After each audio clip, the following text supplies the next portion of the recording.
Entonces, primero vamos a hablar de ácidos grasos. Vamos a hablar un poco de ello. ¿Y qué son los ácidos grasos? Bueno, y ustedes saben que las grasas están compuestas principalmente o están compuestas por ácidos grasos y glicerol. En realidad era por ácido, más que por ácido, eran ácidos carboxílicos y glicerol, ¿ya? Ahí hay un error.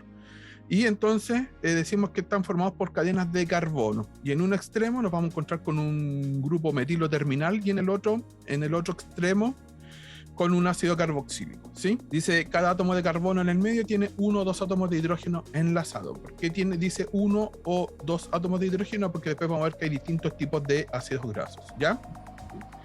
Entonces, vamos ahora a ver, cuando hablamos de grasa, ya aquí estamos hablando un poco más, dice, en un extremo de la cadena de carbono se encuentra un grupo ácido que puede unirse a la molécula de glicerol. Y si ustedes saben, o recuerdan, con tres ácidos grasos se combinan con una molécula de glicerol para formar lo que se conoce como triglicérido, que es esta imagen que está acá. Entonces aquí tenemos, por ejemplo, un ácido graso. Acuérdense que aquí está el metilo terminal y acá en este otro extremo está el ácido carboxílico. Se une con un glicerol y se une con el glicerol y se forma lo que es entonces un triglicérido, ¿sí? Además dice que la grasa se encuentra en los alimentos, está formada por estos triglicéridos, y por eso entonces nos vamos a centrar principalmente en esta parte.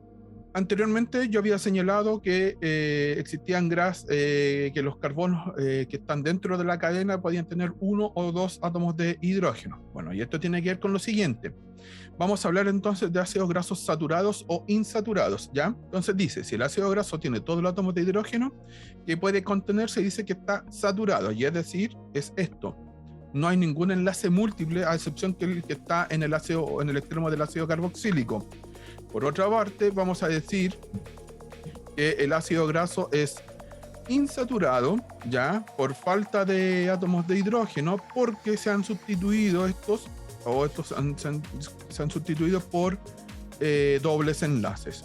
Ahora, un ácido graso insaturado puede tener varias insaturaciones, no solamente una, ¿ya? Pueden ser varias.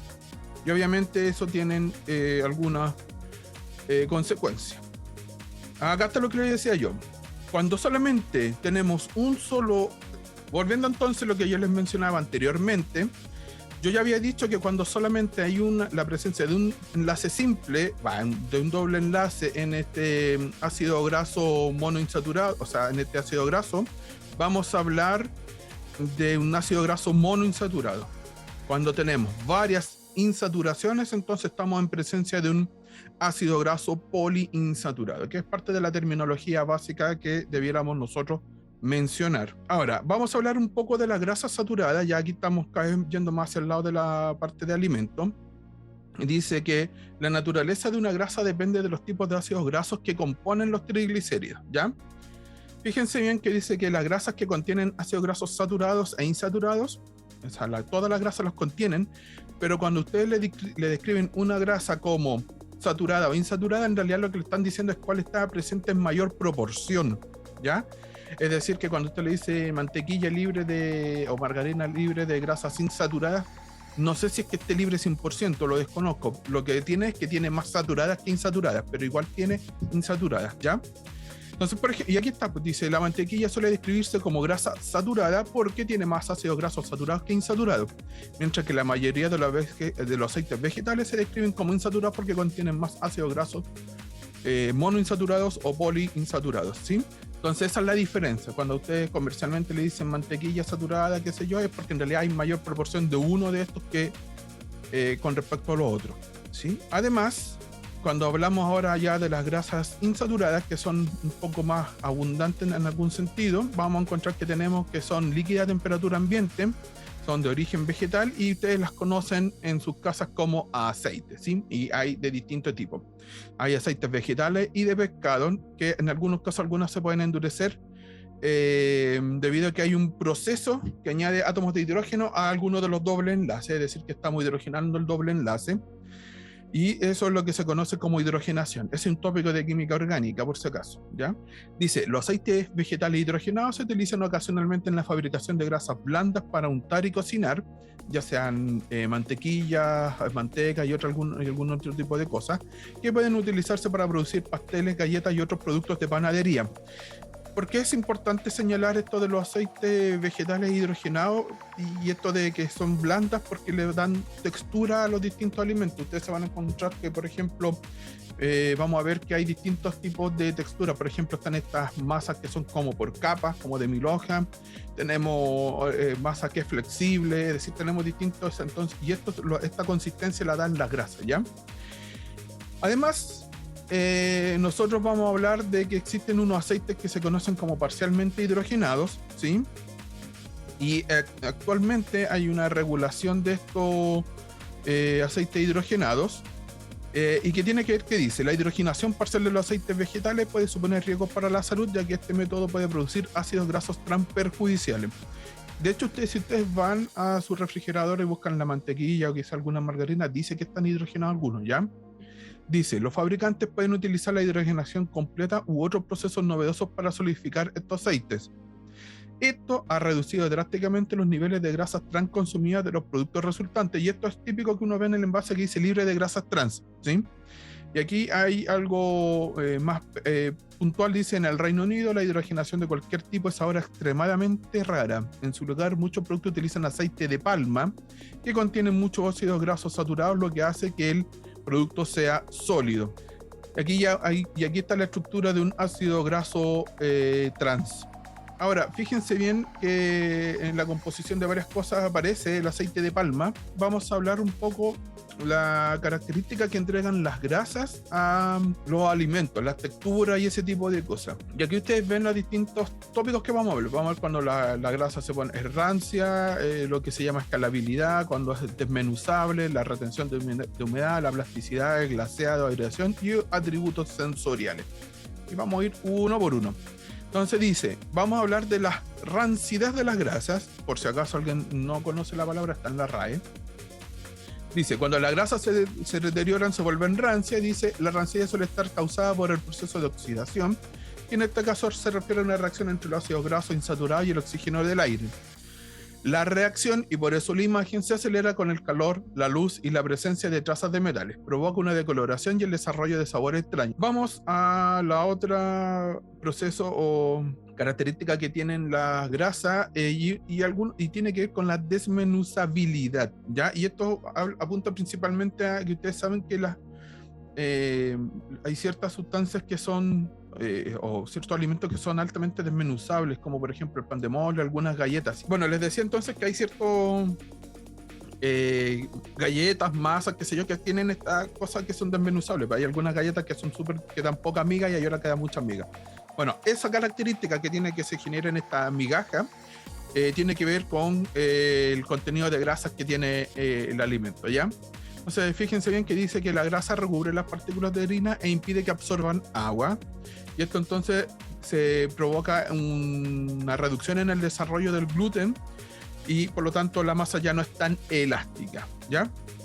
Y acá dice que las grasas vegetales puras o la manteca de cerdo son adecuadas para la manteca por su bajo contenido en agua, ¿ya?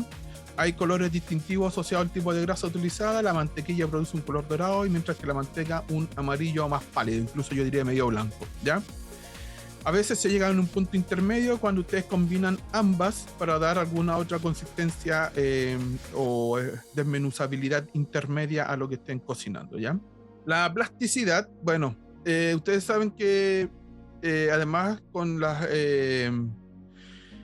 grasa se le puede dar a ciertas comidas una cierta plasticidad, y algunos de estos ejemplos es la mantequilla. Pues ustedes tienen mantequillas que son súper untables, entonces eso tiene que ver con la plasticidad, e incluso hay otra grasa que ustedes también, o que en realidad tiene que ver con su contenido de grasa, también permite hacer otro tipo de formas. El chocolate tiene bastante grasa y esta capacidad que tiene el chocolate de moldearlo tiene que ver por la plasticidad que tiene debido a su contenido de grasa, ¿ya? Bueno, dice, esta plasticidad se debe a la mezcla de triglicéridos, cada uno con su propio punto de fusión. Dice, algunos productos se formulan con grasas que contienen triglicéridos con punto de fusión más bajo para que puedan extenderse desde la nevera, por ejemplo, la pasta blanda para untar, o fundirse en la lengua, como por ejemplo el chocolate. Dice, otras grasas tienen puntos de fusión más altos y se utilizan para cocinar, ¿ya? Vamos a hablar ahora del proceso de aireación, y esto lo que ocurre es que, por ejemplo, esto se aplica bastante en lo que es la pastelería. Recuerden ustedes que los bizcochos y algún otro tipo de torta o de algún otro tipo de pan, qué sé yo, tienen esta característica que son esponjosos, ¿ya? Y este esponjoso, esta característica de que sean esponjosos tiene que ver porque se le ha incorporado dentro de la estructura aire, ¿ya? Se generan estas como pequeñas burbujas de aire. Y esto es lo que dice, esto se consigue uniendo una grasa, como la mantequilla o la pasta para hornear, con azúcar en polvo, ¿cierto? Y dice donde se incorporan pequeñas burbujas de aire que forman una espuma estable. Y por eso entonces ustedes cuando hacen distintos tipos de tortas o panes, qué sé yo, lo que hagan en su casa, o distintos tipos de pastelería, mejor dicho, van a encontrar que la esponjosidad depende del contenido de mantequilla que le agregan a la mezcla y la cantidad de azúcar, obviamente, y por lo tanto tienen una masa más esponjosa que otra. Ahora sí, la escalabilidad de las grasas tiene que ver con esto que les decía yo, que se pueden hacer que se generan como capas dentro de la masa, ¿ya? Por ejemplo, y ejemplos de esto es la masa de hojaldre, no sé si la conocen, o la masa hojaldrada y el hojaldre, que se utilizan para separar las capas de gluten y almidón que se forman entre la masa, ¿ya? Y entonces lo que ustedes tienen son estos pasteles que vienen por capas, 1000 hojas, qué sé yo, y entonces las distintas capas, debido a la grasa, no se pegan una con respecto a la otra, y por eso entonces uno puede tener estas masas de varias capas, ¿ya? A eso se refiere con que escalabilidad, que tienen distintos tipos de capas.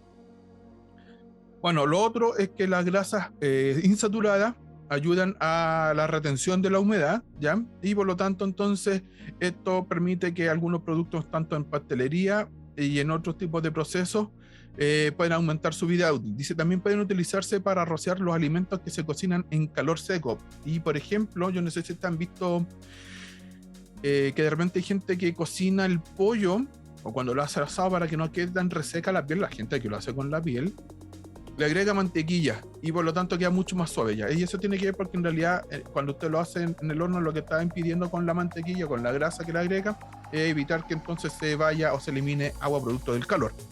También lo pueden ver, este mismo fenómeno, cuando lo hacen con verduras. No sé si ustedes alguna vez han preparado verduras que uno de repente dice, voy a echarle un poquito de mantequilla, y quedan como brillantes, ya. Eso se llama glaseado. Y esto se debe principalmente cuando la cocinan con las verduras con mantequilla. También existen la presencia de este fenómeno de glaseado en las salsas, ¿ya? Que tienen ese como color brillante, ese como resaltado, ¿ya? Y si finalmente me quedan algunos atributos sensoriales que entregan, ya ustedes saben que las grasas son particulares, todos tienen sabores y olores distintos.